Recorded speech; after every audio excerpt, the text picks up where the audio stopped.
A person can't say, I want fill in the blank and assume that once I get there, now all my problems are gone. Because the truth is, all it changes is your immediate scenario. But here's the crazy thing. We get so caught up in this moment of what we're unhappy with. Do you realize, Nelson, most people today, few exceptions, but most people today are living a version of their life that 20 years ago, they would have said, I'd do anything to do that. Most people today are making more money than they were 20 years ago. Most people today have relationships or, different things in their life that they didn't have 20 years ago. And if you're really honest, you say, I have things today that 20 years ago, I would have done anything for that. Sure. And how much time are they spending every day saying, I'm so grateful that today I have this family of 5 that I get to support. So I think a lot of our perspective is being grateful for what we have right now, and then looking in the future and saying, how can I make it better? So here's the big question. How do everyday people like us who didn't grow up wealthy and were not taught how to be wealthy in school, how are we supposed to learn to think, invest, and grow wealth like the top 1% without compromising our ethics and our values? My name is Jeremy Whaley. That was my big question. This podcast will give you the answers. You're listening to Think Rich Radio. And welcome, everybody, back to another episode of Think Rich Radio. I'm your host, Jeremy Whaley, with my co-host, Nelson Bran. It is great to be with you today. If you have not liked and subscribed and followed what we're doing, please do so. Share with your friends and your family. And let's continue this conversation. Today, we are talking about fear, specifically as it relates to getting into opportunities. And a conversation that Nelson and I started, and we said, stop, we got to do this as part of a podcast, is the conversation around why is it that everybody always thinks they're getting scammed? You show them an idea and you say, hey, you could invest in this, you could get involved with that. There's an opportunity here, opportunity there. And they say, is it a scam? Why is everybody so conditioned for a scam, Nelson? So I'll answer that with a question. That, by the way, good morning, good afternoon, good evening from wherever you're watching. A friend of mine recently said to me, as I was telling them about a project that I'm considering getting into, they said to me, Nelson, what is the guarantee of that project? That was the question. I said, guarantee? I said, no, zero guarantees. Zero. In fact, italicized in bold and underlined, it is a risk. But I'm not inviting you into this project because there's certainty in there. I'm inviting you into this because it's an opportunity to get ourselves out of this hamster wheel that we're stuck into that has no exits. And we have no choice but to look at alternatives to what is legacy, what is traditional, in order to hopefully break out of that hamster wheel. And in so doing, it means that we must, by definition, take a risk into something that is uncomfortable, is up until now maybe unknown to us, and it's something that maybe we have to learn. And I think as adults, we only want to do what we're comfortable doing. I'm only going to practice the things I'm good at, because God forbid I look dumb or stupid in front of public. I'm too old to start something new. And so in that necessity of surety and security, there's fear. That's the underlying basis of all of that. And that's what makes us look at everything, whether it's an opportunity to invest in a new oil rig in Dallas that I just got provided. Oh, now, Nelson, that's a Ponzi. How's that a Ponzi? Or in, hey, let's open up a liquor store at a particular corner lot. It's a mini mall idea, and among them, it's going to have a barbershop and so forth. What's the risk factor on that? Oh, no, that's a scam. You and I have been to restaurants where we walk in and it's an amazing restaurant. The food is delicious. The service is top notch. And yet we go back a few months later and it's out of business for whatever reason. So there are zero guarantees in anything. But one of the reasons that we believe when presented with a brand new idea is that we're taught to, if I don't know about it, if college didn't tell me about it, if mom and dad or my priest or my society or my books didn't tell me about it, then by definition, it's a Ponzi. It's a scam. And so we come to these conclusions not even knowing what is a scam, what is a Ponzi, What is a rug pull? What's a business that just went out of business? Yeah. What are they, right? Yeah, I think it's so fascinating. People are so preconditioned that someone's out to take advantage of me. I don't know if this is a 20th century idea that just got indoctrinated. I don't know if it's a human condition that people just assume the worst.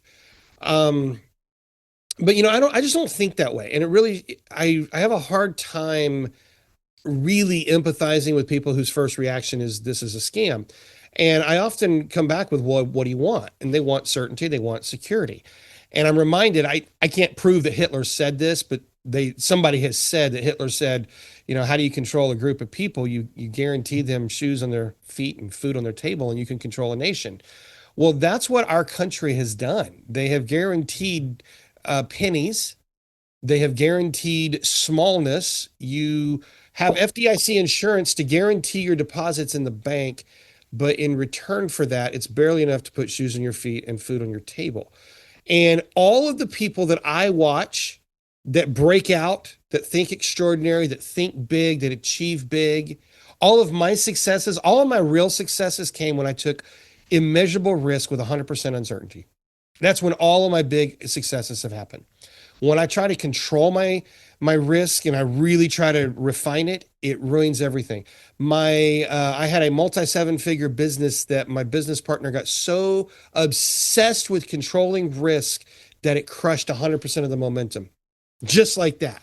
And something that had grown almost out of control wildly for 5 years in less than 6 months just completely halted all momentum because there was so much obsession with risk.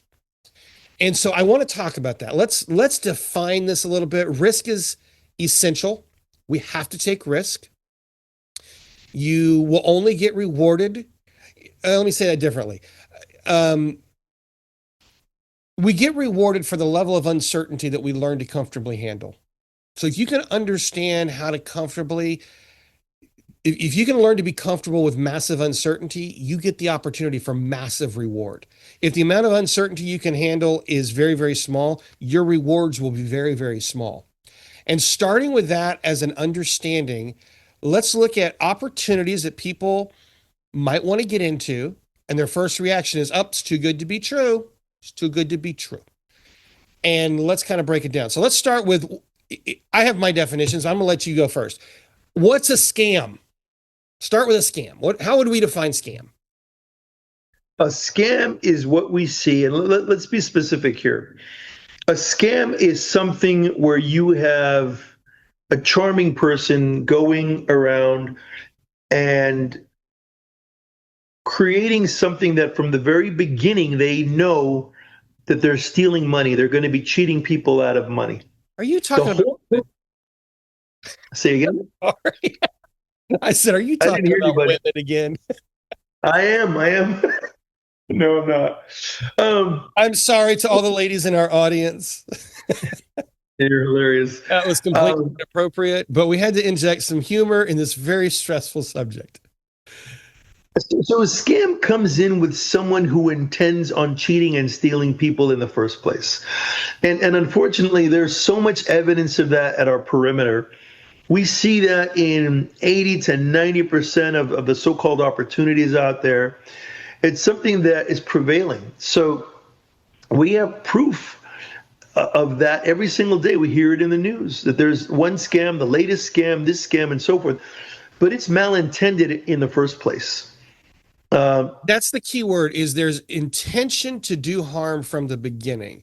And there's a lot of different levels of scam. There's some scams that look pretty good on the outside, but it was clearly intended to do harm. And then there's a lot that are just, we get these scam emails all the time that say, your password's been compromised over here at Coinbase. Click this button, and next thing you know, you're off in some fourth world country that we didn't even know was on the planet, and they've just stolen all your identity. That's the kind of scam that is just so prevalent. It's all over the place. But those also aren't the things that we normally would call an opportunity. Like, you and I don't look at these things and say, oh, that's an opportunity. We immediately see those pretty clear. I think most scams are pretty obvious. Do you agree with that? I would. Let me add to that real quick. I had a phone call a few months ago where a gentleman who sounded like he was from India went ahead and said that I'm behind in my IRS payments by many, many thousands, he said.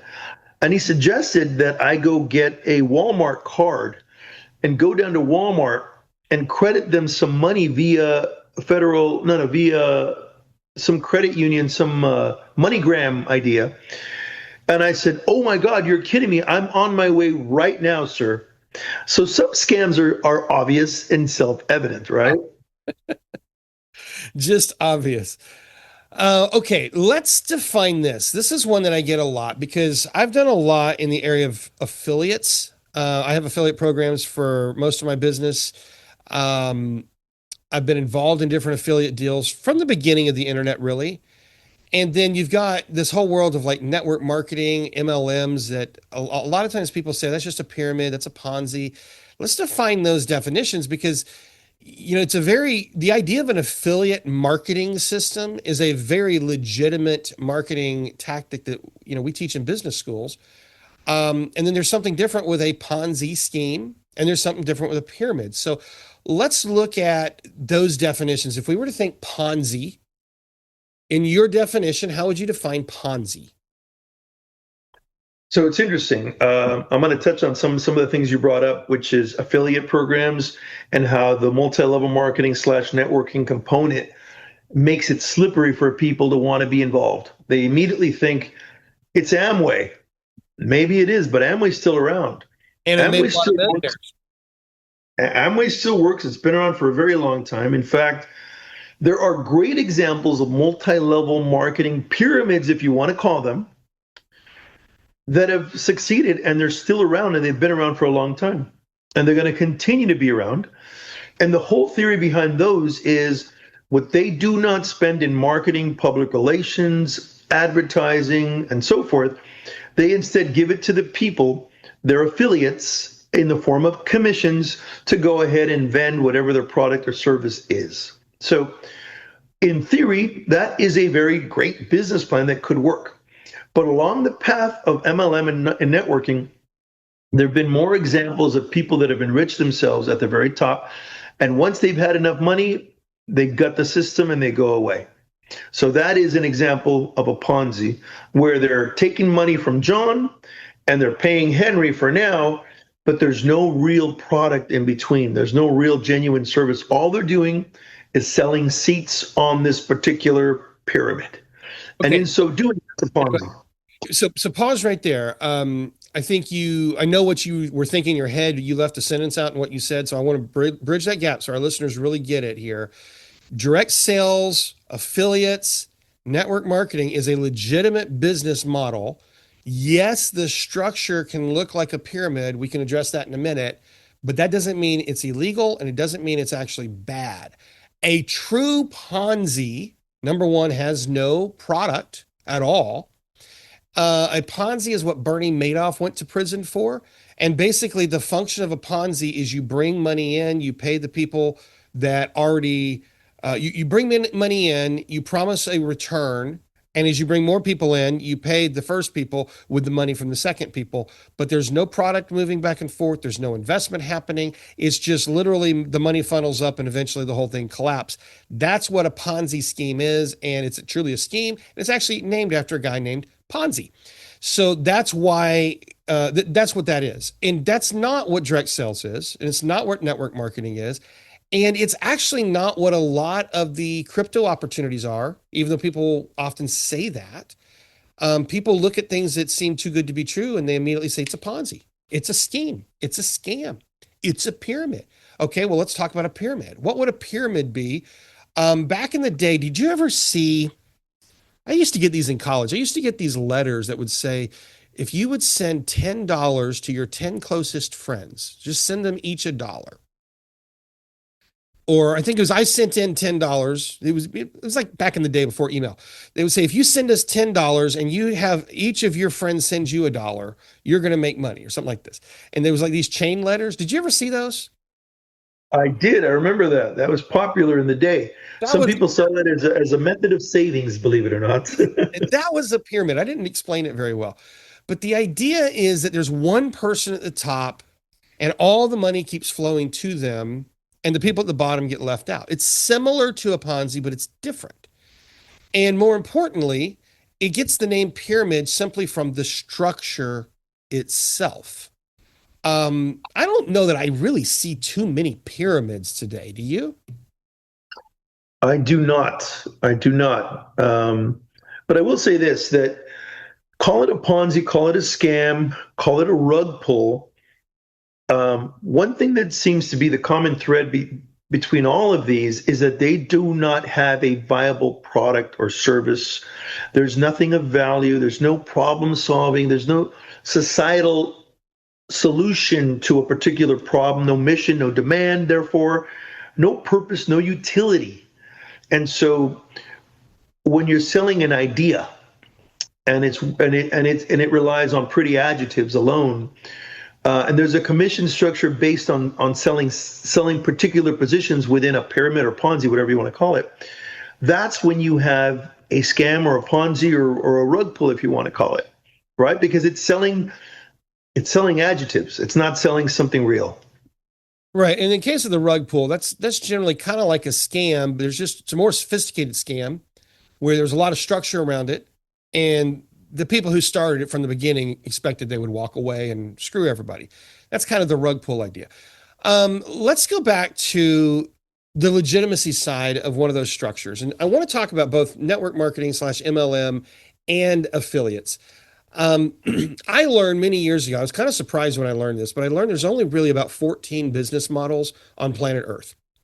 You have a retail model, you have a wholesale model, you have, rental. There's all these different business models. One of the core 14 business models is network marketing. Did you know that? Actually taught in business schools is network marketing as a model. And on a marketing level, affiliate marketing is one of the most lucrative forms of marketing that a business can participate in.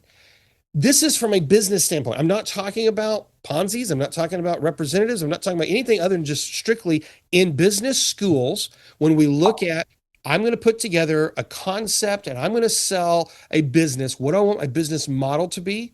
Network marketing is one of the 14 primary business models. Affiliate marketing is one of the primary methods of advertising and marketing that a business can adopt. Understand that just as a principle. And I realize the terms have negative connotations. Understand it as a principle. If a person builds a network marketing structure, they build an Amway or, you just go out and pick one of these. There's a million of them out there, especially if you're in Utah. There are a dime a dozen in Utah, right? You go out there, you find you a good network marketing company, you figure out the compensation structure. And if you're successful, here's what's going to happen. You're going to be up here and you're going to have all these people underneath you. And a skeptic on the outside is going to say, Nelson, that looks like a pyramid. And I want to say back to them, Nelson, how does McDonald's look any different? Don't you have one guy at the top and all the people underneath him? I mean, that looks like a pyramid to me. How does a church look any different? You have one guy at the top and you have all the people that come in underneath them. How does a nonprofit or any other organization? Because an organization that is successful by nature is going to have a leader and it's going to have people that come underneath the leader. Am I correct in that? You are. You're defining a hierarchy. Exactly. And that exists everywhere. That's when people say, "Oh, that's a pyramid scheme." I'm thinking you don't know it, but you're participating in one in our society now.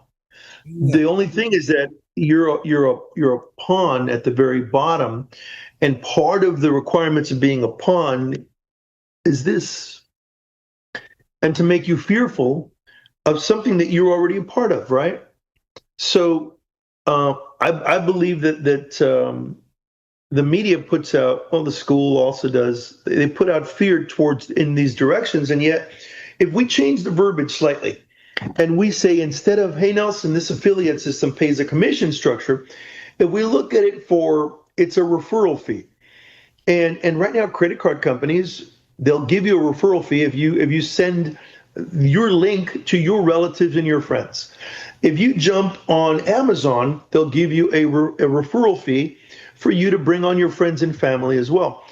I believe the phone service, if you bundle your network, your online Wi-Fi, your phone service, and whatever else, and you bring it to other people, you'll get a referral fee. So it already exists in our society as it is. The person who happens to vend more of a particular product or service gets to get more. That's just the way it goes. So you're saying, Nelson, and I'm being slightly sarcastic, the person who works a little harder, does a little more work, and builds a larger hierarchy will appear that they're at the top of a pyramid when all they really did was built a business. Call me simple. And I love the term hierarchy because that's exactly what it is. And I've never tied that term to this conversation of pyramid, but when people say, oh, that's just a pyramid, I think it would be more appropriate to say, no, it's a hierarchy. Because tell me, I mean, at McDonald's or any other corporate structure that you go look at, where can a person starting at the very bottom, serving burgers, taking money at the cash register, where can they go work really hard and eventually make more money than the people above them? And the answer is only in a structure like a network marketing model. And I've never been a big networker. I'm just defending the model from a business purist standpoint. It is a great model for a lot of people. And you made the connection of the referral. What I want our listeners to understand, Amazon is the number one affiliate on planet Earth. Is the largest affiliate. They built their business with affiliate sales.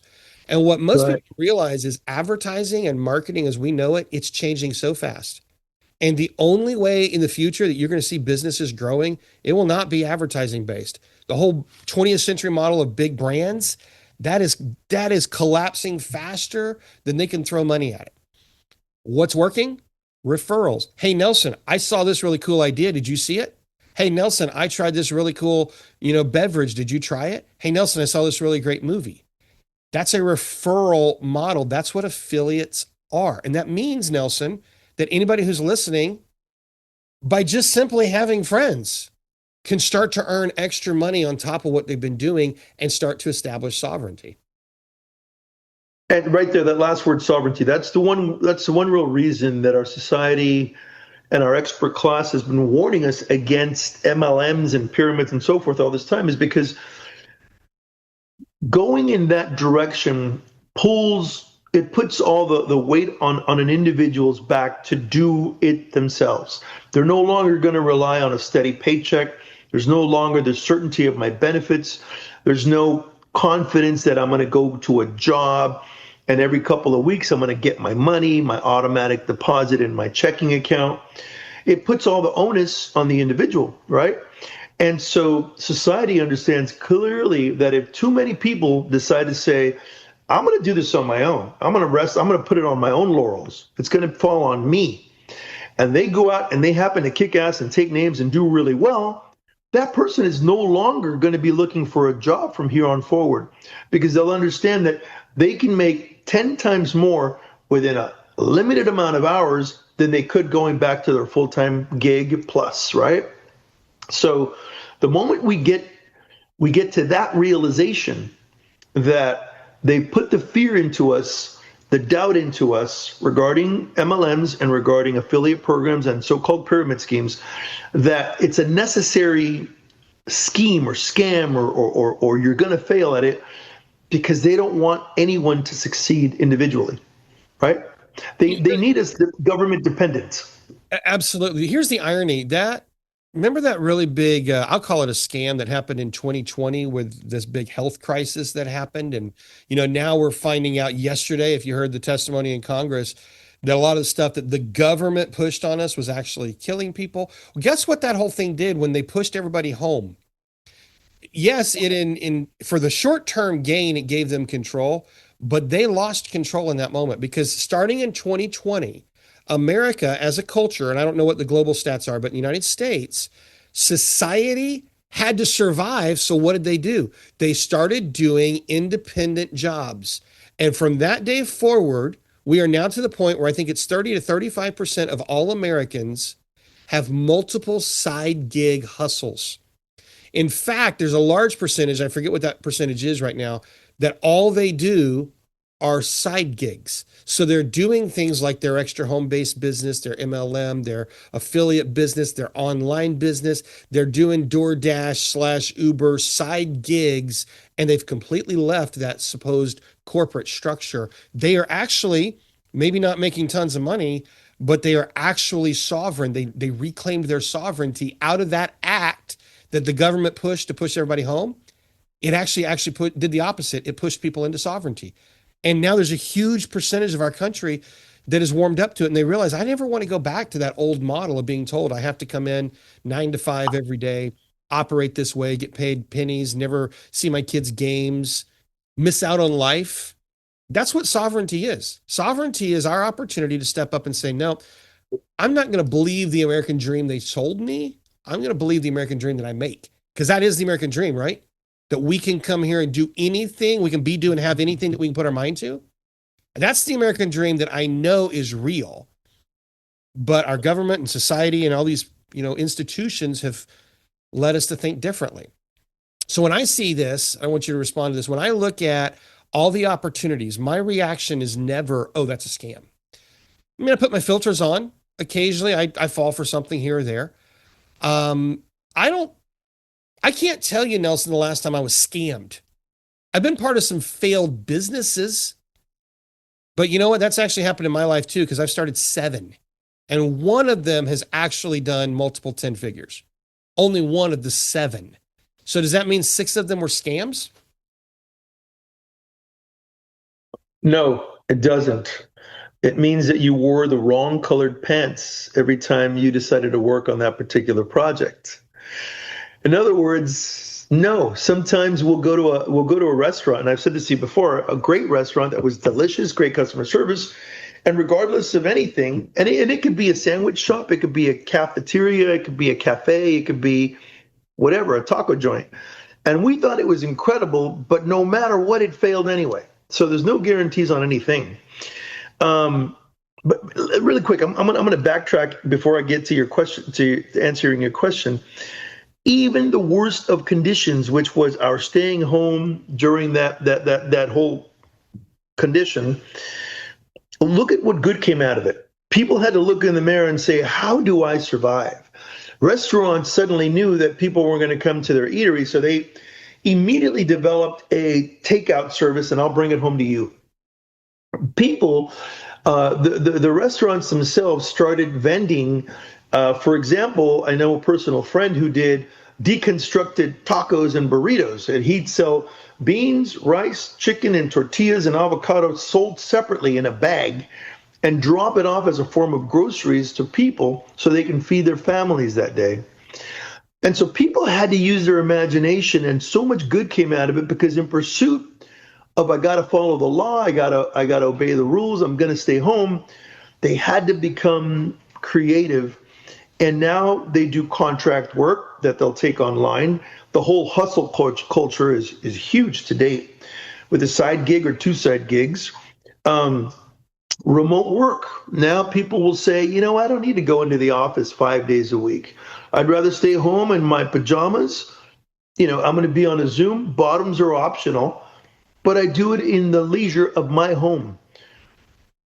It's opened up a whole new world of people. So that particular weird condition we all underwent has caused people to grow out of it. Something great came out of it. And here's what's interesting. The moment people lose their job and suddenly there are no jobs to be had, we look in the mirror and go, what can I do? What can I do now? What does the marketplace need right now that I'm good at or that I like to do? And suddenly there's a goodness of fit that's better than the job we used to go to that we may not like in the first place. Sometimes we defend our job title or our industry or our job or our whatever it is, and we don't even like it. We defend it and we don't even like it. And then everything turns around, and I know a particular group of people, this couple, who they started doing charcuterie boards out of that whole notion. And now they went in a whole new direction that they never would have touched had this condition not occurred. So you said something so powerful there. We defend something that we don't even like. And, we've talked about how mindset's important. We've talked about in this episode how scams and all this stuff come about. I think it's interesting that I talk to people about, taking risk, taking opportunity, and they say, well, I'm just a person who has to see it to believe it. They want something tangible, right?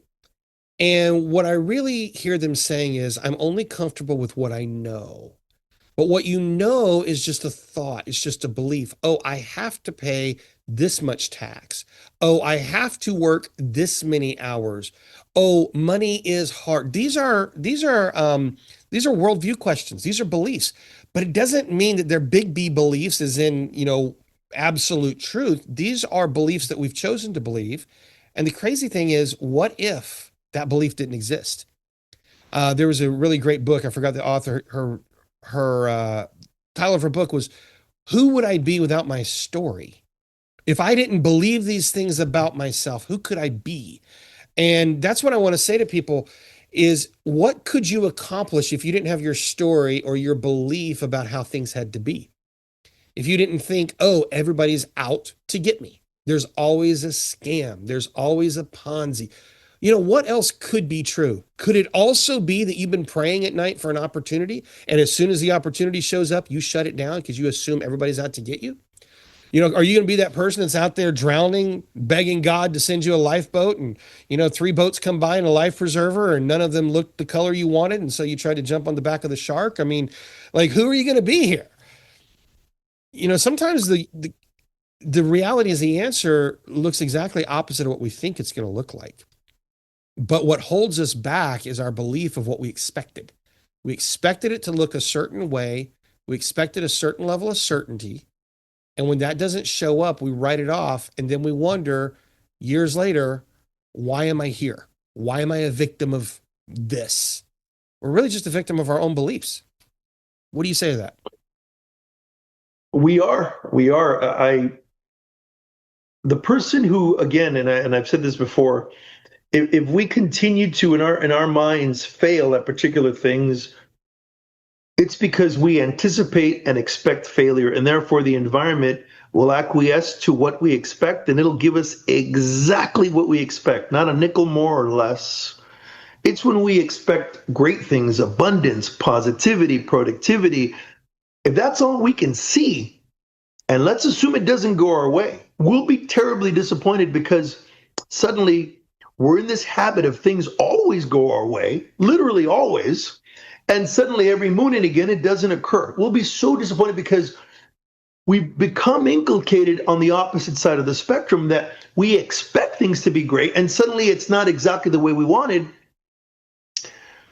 And for that moment, we'll be disenchanted, but there's always something valuable, a lesson to be learned. Something good comes out of the worst conditions. We just have to stop and look for it, right? And when we think in this mindset of it doesn't work, that's a scam, even when we get involved with that mindset, we tend to sabotage ourselves into ensuring that the physical world equals and mirrors our doubt. It's gonna ruin anyway. Yeah. So we get what we wish for. That's really the bottom line.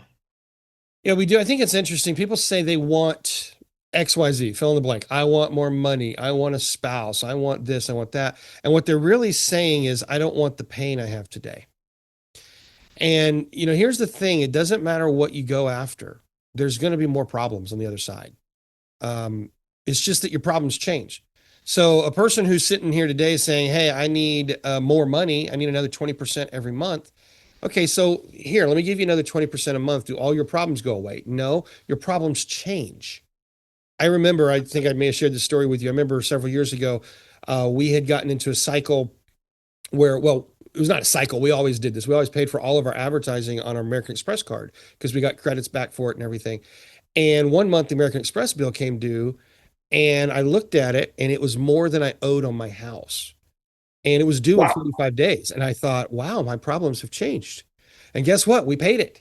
We did a promotion. We got the cash in, and we paid the American Express bill. But your problems change. That's what I want people to understand is a person can't say, I want fill in the blank, and assume that once I get there, now all my problems are gone. Because the truth is, all that changes is your immediate scenario. But here's the crazy thing. We get so caught up in this moment of what we're unhappy with. You realize, Nelson, most people today, few exceptions, but most people today are living a version of their life that 20 years ago, they would have said, I'd do anything to do that. Most people No doubt. today are making more money than they were 20 years ago. Most people today have relationships or, different things in their life that they didn't have 20 years ago. And if you're really honest, you say, I have things today that 20 years ago, I would have done anything for that. Sure. And how much time are they spending every day saying, I'm so grateful that today I have this family of 5 that I get to support. That 20 years ago, I wished if only I could find a spouse and if only I could find a family. Today I have more money than I had 20 years ago, or I'm earning more. I feel like I'm pinched, but 20 years ago I was making, whatever, serving tables. And today I have this career and I just wish they paid me more. Well, today you're living a life that 20 years ago you wish you had. So I think a lot of our perspective is being grateful for what we have right now, and then looking into the future and saying, how can I make it better? I love that. So it's interesting because, Jeremy, if I come from a position of I need or I want, what I'm saying out loud, unbeknownst to me, is that I am lacking and I am without. And guess what the result of my environment is? It'll give me exactly what I believe, an environment of lacking and without. However, if I'm shoulder deep in gratefulness and thankfulness and faith and God and family and love and purpose and work and whatever, all these things that I believe are indivisible, if we're so absolutely grateful for all of that, there's no room for doubt, for without, for I need, for I want. There is simply a feeling of abundance and absolute gratefulness. That's it. And there's no guarantees. Please, God, give me another $2,500 and I'll quit bugging you. God, if you could just give me another 3 days, could you make me healthy? He's looking down saying, you want more? Go get it. You want health? Go exercise, learn how to eat right. You want more time? Spend it with the ones you love. And so, again, it goes back to what is our mindset? Because once this is fixed and it's right, I kid you not, all this outside world goes from fear and doubt into genuine sovereignty. And then for the first time, we can make a physical plan and say, okay, now that I better understand how I fit into this equation, what are my likes? What do I have to offer to the world? What's my value? What's my purpose? What am I good at? And what's the need out there? What's the immediate need? How do I align these 3 into one so that suddenly I'm living my life knowing who I am and where I'm going next? Suddenly the question isn't, I don't have enough money to pay bills. Suddenly the question isn't, I need this or that. It's a whole nother mindset, right? You said a word that I want to end on. I want to pick up on this idea and I want to wrap this episode up on this. You said the word environment. And, we are a product of the environment. A good baseball player can be on a mediocre team and suddenly that great baseball player becomes mediocre. A mediocre player can be on a great team and suddenly that mediocre player starts to play much, much better. We are a product of the environment we put ourselves in. And I use the metaphor of baseball, but this is for anything. And so, Nelson, I think so many people think the world is full of scams or full of Ponzi's, this or that, because they're surrounded by people that think and act and talk that way. So my challenge to people is look at who you're surrounded with. Are the people around you talking scam? Are they assuming the world's out to get them? Are the people that you're surrounded with saying, if I can't see it, it can't be real? Are they all about the physical 3D reality? Or are the people that you're surrounded with opening you up to infinite possibilities? Because here's the truth, Nelson, the universe is infinite. It just keeps expanding. It keeps getting bigger and bigger. And there is plenty of money. There's plenty of gold. There's plenty of oxygen. I mean, do we ever wake up and say, oh, if only there was more oxygen? No, we assume it's a natural human right that there's oxygen to breathe. And I actually, in my soul, believe that money is as infinite as oxygen. I don't always have it, but that's part of my own journey of, my adventure that I get to live. The rise and the ebb and the flow of currency into and out of our lives. But I believe in my soul that money is as infinite as oxygen. And if we all believed that, how much more easy would it be to say, I'm going to go out and grab some oxygen, or I'm going to go out and grab some currency? And that's part of what we're trying to do with this community. You're doing it with Delta Chain Labs. I'm doing it, this podcast and the stuff that we're doing. We want to create a container where if those of you listening at home say, I'm not surrounded by good thought, come here. Tell us a little bit about what you're doing with Delta Chain. Well, Delta Chain Labs right now, we're creating modules and more classes and more quizzes by the day to make people comfortable in the digital asset marketplace. Our goal is to empower people and basically people build so that they have the confidence to get onto potentially putting some money into some cryptocurrencies, taking a chance into a project, considered startups or entrepreneurial new digital asset / AI space companies where people have more knowledge to make informed decisions. And we want to do it under an umbrella where we get together a group and we have a Telegram group where we can talk about the projects we're on, strategize about how to be able to maximize a particular project, and talk about some of the tools and some of the labs that we provide the general public so they can, again, empower themselves as they move ahead. Our goal is to give as much value to the regular person and say to them, let's pick up your skills in a marketplace where AI is certainly making our lives more efficient, but it's also potentially taking away our day-to-day jobs. And maybe we don't need a job. Maybe what we need to do is skill up and work on ourselves, work on this thing, so that we can later turn around and have the prosperous, joyful, fulfilling life that we're solving for. That's fantastic. Nelson, thank you for today. You have any parting shots you want to leave? Yes. Belief is 99% of everything. If we believe we can get on that trampoline and bounce around successfully, we will. If we're terrified of it and we get on it anyway, it's likely we're going to crack an ankle. Yeah. So belief is 99% of everything. The fear that we have is a taught notion that isn't true. It isn't real.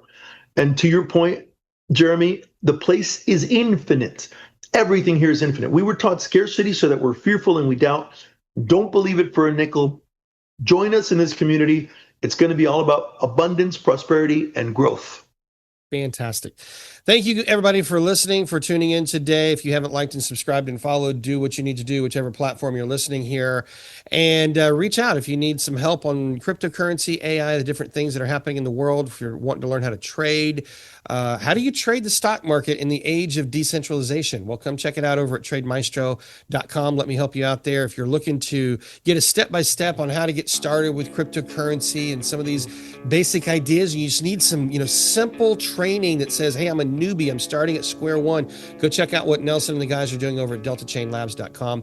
And until next time, I wish you the best. Have a wonderful day, and we'll talk to you soon.